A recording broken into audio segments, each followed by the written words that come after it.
주안의 만나 3월 5일 토요일 묵상을 함께 나오도록 하겠습니다. 오늘 말씀은 레위기 4장 22절에서 35절 말씀으로요.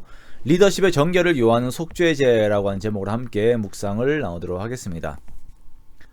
오늘 말씀은 어제에 이어 속죄제에 대한 내용을 계속적으로 함께 보면서 속죄제의 특이한 점인 계층에 따라 제사의 방식을 구별함으로 사회 리더십들에게 더욱 정결을 요구하는 하나님의 뜻에 대해서 우리가 함께 살펴보도록 하겠습니다. 예전에 한 청년과 이야기를 나누면서 그가 한 목회자에게 양된 성도로서 목회자에게 요구하는 면들을 요청을 했다라고 하는 이야기를 들은 적이 있습니다. 그런데 이 청년이 목회자의 답변에 조금 실망을 했다라고 저한테 이야기를 하더라고요. 그 답은 그 목회자분이 나도 양이다 라고 하는 대답을 하면서 좀 스스로를 이렇게 변명하는 듯한 그런 이야기를 들었다라고 저한테 이야기를 하였습니다. 이러한 그 대답이 저와 같은 목회자들에게서는 그 마음을 이해해 줄 수 있는 대답이다라고 생각을 할 수도 있습니다. 그런데요, 성경에서는 목회자들과 교회 리더십들에게 더욱 높은 도덕적인 수준을 요구함을 말씀하는 것은 분명합니다. 오늘 계속적으로 보고 있는 속죄제에서 그러한 부분을 그대로 이렇게 보여주고 있어요. 어제도 잠시 말씀을 드렸지만 속죄제가 다른 제사들과의 차이를 보이는 것이 있다면 그것은 계층에 따라 제사의 형식과 방법이 다르다는 것입니다.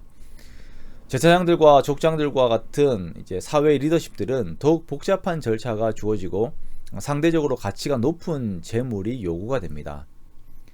속죄제 자체가 자신들이 모르고 지었던 죄에 대한 제사잖아요. 제사장들 역시 이러한 부분에 있어서 호소할 수 있었던 이제 그런 부분입니다. 율법을 아직 제대로 몰라서 범죄하였을 수도 있고 알고 있었지만 그 상황 앞에서 잊어버림으로 인하여 범죄할 수도 있었다라고 말할 수 있죠.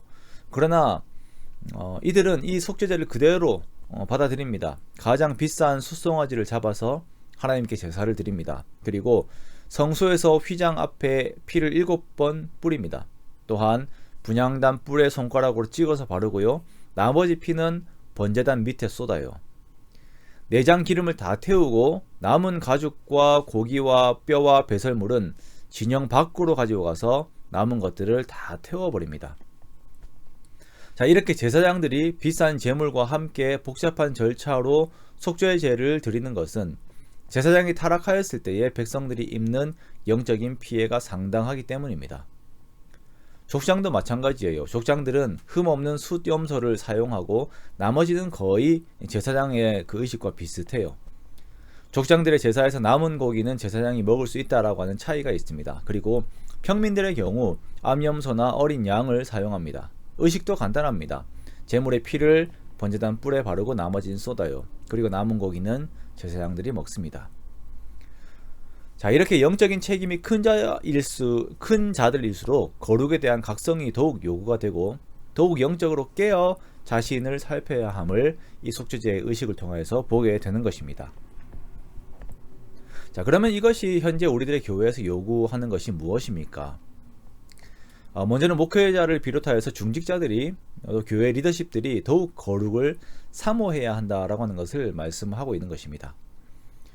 제사장들의 속죄제 제물이 영문 밖에서 불태워졌다라고 하는 것은 예수님께서 영문 밖 골고다 언덕의 십자가에서 완전하게 죽으심을 의미하는 것인데요. 이 주님의 희생 제사를 항상 마음 가운데 새기면서 주님을 따라 거룩을 사모하고 추구하는 삶들이 영적인 리더십들에게 요구되는 것입니다. 그런데 이런 개념이 없이 정말 뻔뻔함으로 얼굴에 부끄러움이 없이 세상의 방법대로 살아가는 리더십들이 너무나도 많다는 것이 문제가 되는 것이죠.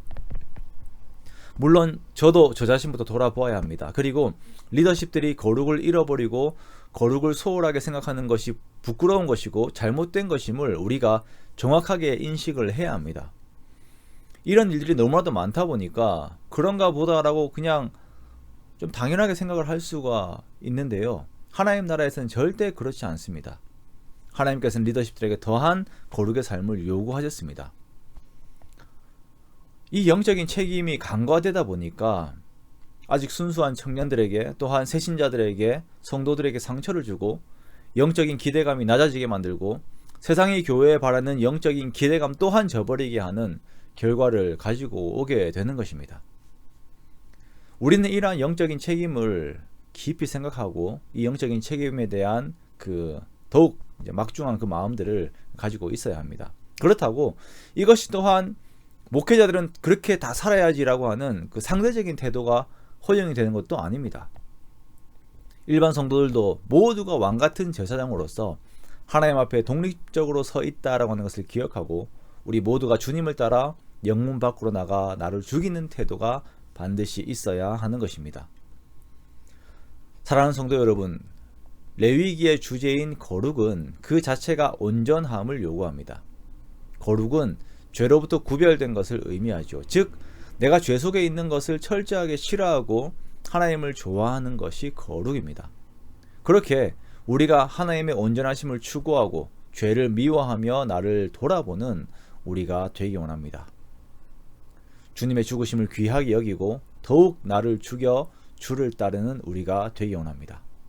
그렇게 정결하게 나를 돌아보아 이 세상에서 빛의 그리고 소금의 삶을 함께 살아가는 저와 여러분의 복된 삶이 되시기를 주님의 이름으로 축원합니다.